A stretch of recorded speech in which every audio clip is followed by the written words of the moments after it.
नमस्कार दोस्तों, स्वागत है आपका हमारे चैनल क्राइम की कहानी सम्स पर। आज की घटना उत्तर प्रदेश के गोरखपुर से है। यह एक ऐसी सनसनीखेज घटना है जिसमें मरी हुई बेटी शिखा दुबे के अंतिम संस्कार के बाद वही बेटी पुलिस के सामने जिंदा खड़ी मिलती है। ऐसा क्या हुआ उस दिन? कौन था दीपू यादव और क्या है इस रहस्य का सच? इस कहानी के हर मोड़ पर छुपा है सस्पेंस और रहस्य। चलिए शुरू करते हैं आज के वीडियो को। दोस्तों, इस पूरी कहानी का सबसे अहम किरदार है शिखा दुबे। शिखा दुबे उत्तर प्रदेश के गोरखपुर के कमलेशपुरम इलाके में अपने परिवार के साथ रहती थीं। 2011 में शिखा पोस्ट ग्रेजुएशन की पढ़ाई कर रही थीं। शिखा देखने में बेहद मासूम और शरीफ थीं। शिखा 10 जून 2011 को कुछ जरूरी काम के लिए घर से बाहर निकलती हैं। वह घर वालों को कहकर जाती हैं कि थोड़ी देर में वापस आ जाएंगी, मगर काफी देर हो जाती है और वह वापस नहीं लौटती। जैसे जैसे शाम ढलती है, परिवार वालों की चिंताएं बढ़ने लगती हैं। जब काफी अंधेरा हो जाता है तो परिवार वाले अपने स्तर से शिखा की खोजबीन शुरू कर देते हैं। दोस्तों और रिश्तेदारों तक को फोन किया जाता है, मगर शिखा की कोई जानकारी नहीं मिलती।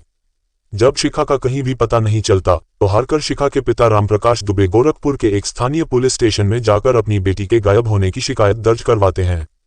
मामला दर्ज होने के बाद पुलिस वाले रामप्रकाश दुबे से पूछते हैं कि क्या उन्हें किसी पर शक है। जवाब में वह दीपू यादव का नाम लेते हैं। रामप्रकाश के मुताबिक दीपू यादव उनके पड़ोस में रहता था और अक्सर उनकी बेटी को परेशान किया करता था। शक जताए जाने के बाद पुलिस तुरंत सक्रिय होती है और दीपू यादव के घर पहुंचती है। यहां आकर पता चलता है कि दीपू यादव खुद भी लापता है। पुलिस दीपू यादव और शिखा दोनों की तलाश में लग जाती है। इसी खोजबीन के दौरान पुलिस को सरयू कैनाल कॉलोनी के पास के जंगल में एक लड़की की लाश मिलती है। ये लाश बुरी तरह से बिगड़ी हुई थी और चेहरा पहचानना मुश्किल था। लाश मिलने की सूचना पर पुलिस शिखा के परिवार को बुलाती है। हालांकि चेहरा पहचान में नहीं आ रहा था, मगर शव के कपड़े, चप्पल और गले का काला धागा देखकर परिवार शव की पहचान शिखा के रूप में करता है। शव को पोस्टमार्टम के लिए भेजा जाता है। रिपोर्ट में पता चलता है कि गला दबाकर हत्या की गई थी। लड़की के चेहरे को धारदार हथियार से काटा गया था और भारी चीज से हमला किया गया था। इसके अलावा यौन उत्पीड़न और शरीर के जलाए जाने की भी पुष्टि होती है। इस दरिंदगी की खबर सुनकर लोग गुस्से में आ जाते हैं। पोस्टमार्टम के बाद सभी औपचारिकताएं पूरी करने के बाद शव परिवार को सौंप दिया जाता है और विधिवत उसका अंतिम संस्कार होता है। घटना बड़े पैमाने पर चर्चा में आ जाती है और पुलिस पर हत्यारे को जल्द से जल्द पकड़ने का दबाव बढ़ता है। शिखा के पिता ने दीपू यादव पर शक जताया था, इसलिए पुलिस दीपू को प्राइम सस्पेक्ट मानकर जांच शुरू करती है। दीपू से जुड़े दर्जनों लोगों को उठाया जाता है। पुलिस दीपू के 50 से ज्यादा दोस्तों से पूछताछ करती है, मगर दीपू का कोई सुराग नहीं मिलता। आखिरकार पुलिस को दीपू का एक करीबी दोस्त मिलता है जो बताता है कि दीपू अक्सर सोनभद्र आया जाया करता था।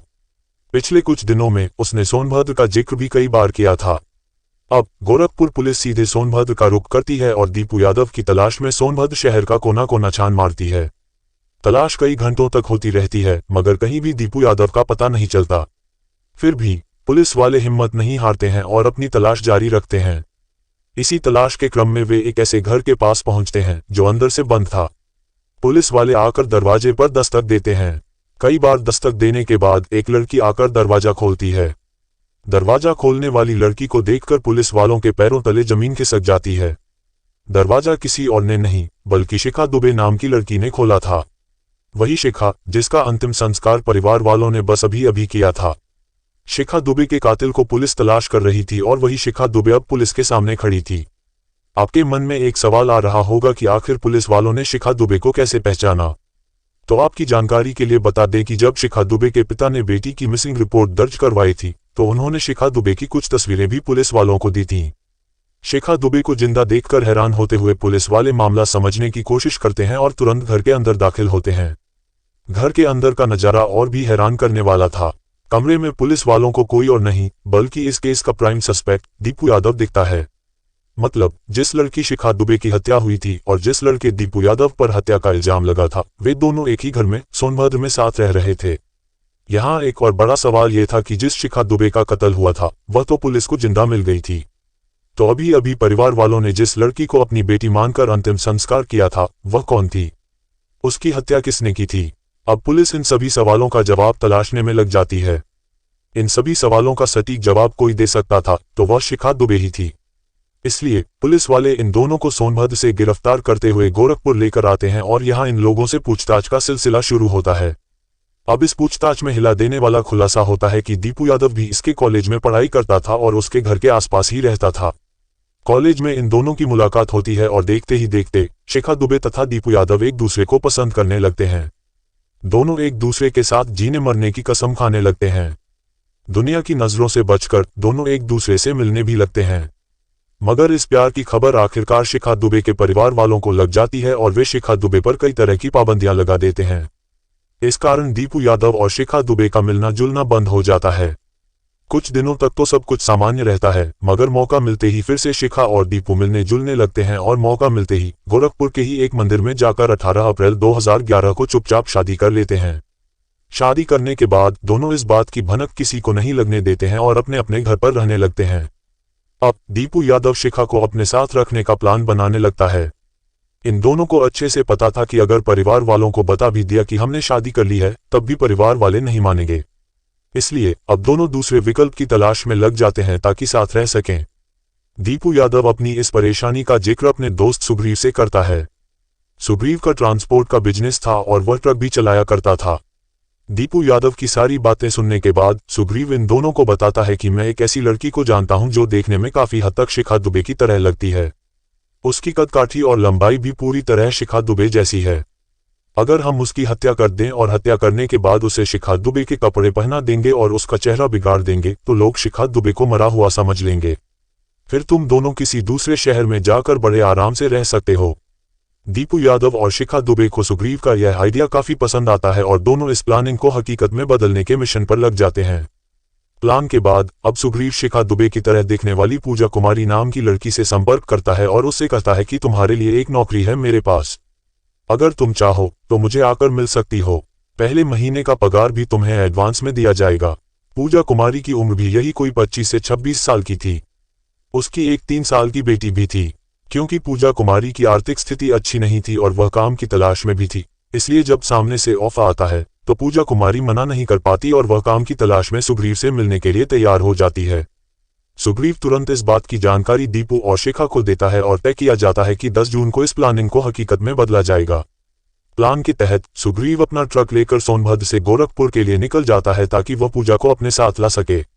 इधर तय समय के मुताबिक शिखा दुबे भी अपने घर से निकलकर दीपू यादव से मिलती है और बाजार जाकर कुछ नए कपड़े खरीदती हैं। उधर सुग्रीव पूजा को लेकर वापस आने लगता है। वापस आते हुए वह पास के जंगल में गाड़ी रोकता है और पूजा से कहता है कि यहाँ पर कुछ लोग तुमसे मिलेंगे जो काम देंगे। इसी बहाने से वह गाड़ी रोक देता है और पूजा को गाड़ी से उतारकर जंगल में ले जाता है। यहाँ पर दीपू और शिखा भी आ जाते हैं। यहाँ आकर बड़ी बेरहमी से सुग्रीव और दीपू गला दबाकर पूजा की हत्या कर देते हैं। इसके बाद शिखा दुबे बाजार से खरीद कर लाए नए कपड़े खुद पहनती है और जो कपड़े पहनकर वह घर से निकली थी वे कपड़े पूजा को पहना देती हैं। यहाँ तक कि जो काला धागा अक्सर शिखा अपने गले में पहना करती थी वह भी पूजा के गले में डाल देती है ताकि इस लाश की पहचान शिखा के तौर पर की जा सके। शिखा अपनी चप्पल भी पूजा के शव के आसपास ही छोड़ देती है। अपना सब कुछ पूजा को पहनाने के बाद शिखा पूजा के सभी कपड़े छिपाकर अपने बैग में रख लेती हैं। कपड़ों के आधार पर तो पूजा अब शिखा बन चुकी थी, मगर चेहरे से वह अब भी पूजा के तौर पर ही पहचानी जा सकती थी। इसलिए अब सुग्रीव और दीपू मिलकर ट्रक से लोहे का बड़ा सा रॉड निकालते हैं और बड़ी बेरहमी से पूजा के चेहरे पर मारना शुरू कर देते हैं। ये लोग तब तक उसके चेहरे पर हमला करते रहते हैं जब तक पूजा का पूरा चेहरा बिगड़ नहीं जाता। इसके अलावा ये लोग पूजा के शरीर को सिगरेट से भी जलाते हैं ताकि इस मामले को दूसरा रूप दिया जा सके। हत्या करने के बाद दीपू और शिखा दुबे तुरंत वहां से सोनभद्र की तरफ भाग जाते हैं, जबकि सुग्रीव अपने साथी बलराम के साथ शव को उठाकर सरयू कैनाल के पास के जंगलों में फेंक देता है और फिर छुप जाता है। कुछ दिनों तक तो शिखा दुबे और दीपू का प्लान बहुत अच्छे से काम करता है, मगर जैसे ही शिखा दुबे पुलिस के हाथ लगती है इनके राज से पर्दा उठ जाता है। शिखा दुबे और दीपू यादव के खुलासे को सुनकर हर किसी के पैरों तले जमीन खिसक जाती है। हर कोई स्तब्ध था कि मासूम सी दिखने वाली शिखा दुबे ने इतने बड़े जघन्य अपराध को अंजाम दिया है। शिखा ने अपने प्यार के साथ रहने के लिए एक 3 साल की मासूम के सिर से उसकी मां का साया छीन लिया। इस खुलासे के बाद जब शिखा दुबे को पिता के सामने लाया जाता है तो एक पल के लिए तो उन्हें यकीन भी नहीं होता कि जिस बेटी को वे मरा समझकर अंतिम संस्कार तक कर चुके थे वही अब उनके सामने है। पिता बेटी का गाल छूकर यकीन करने की कोशिश करते हैं कि वह जिंदा है। वे थोड़े भावुक भी होते हैं, मगर थोड़ी देर बाद अपनी भावनाओं पर नियंत्रण रखते हुए कहते हैं कि जितने जघन्य अपराध को इसने अंजाम दिया है, इसे जिंदा रहने का कोई हक नहीं है। यह मेरे लिए मर चुकी है। इन सभी खुलासों के बाद पुलिस दीपू यादव, सुग्रीव, शिखा दुबे तथा बलराम को गिरफ्तार करते हुए जेल भेज देती है। शिखा दुबे का इस कहानी की शुरुआत में कत्ल होता है, वहीं शिखा दुबे कहानी के अंत में कातिल निकलती है। पूजा की पोस्टमार्टम रिपोर्ट में यौन उत्पीड़न का भी जिक्र था, मगर इन लोगों में से किसी ने भी पूजा के साथ यौन शोषण की बात नहीं स्वीकारी और पुलिस भी इस बात को साबित नहीं कर सकी। फिलहाल इस केस की स्थिति सुनकर शायद आपको यकीन नहीं होगा। 2011 में घटी इस घटना के कुछ साल तक तो शिखा दुबे और दूसरे आरोपी जेल में रहे, मगर कुछ साल बाद ही शिखा दुबे तथा दीपू यादव बेल लेकर जेल से बाहर आ गए। मीडिया की एक रिपोर्ट के मुताबिक जेल से बाहर आने के बाद शिखा दुबे और दीपू यादव अलग अलग शादी करके अपनी दुनिया बसा चुके हैं। वहीं कुछ खबरों के मुताबिक आज भी इस केस की फाइलें अदालत में धूल में पड़ी हैं और अब तक इस केस पर कोई अंतिम फैसला नहीं हुआ है। तो दोस्तों, ये था शिखा दुबे और दीपू यादव केस। इस केस पर आपकी क्या राय है, हमें कमेंट बॉक्स में जरूर बताएं। अगर वीडियो पसंद आए हो तो वीडियो को लाइक करें और ज्यादा से ज्यादा शेयर भी करें।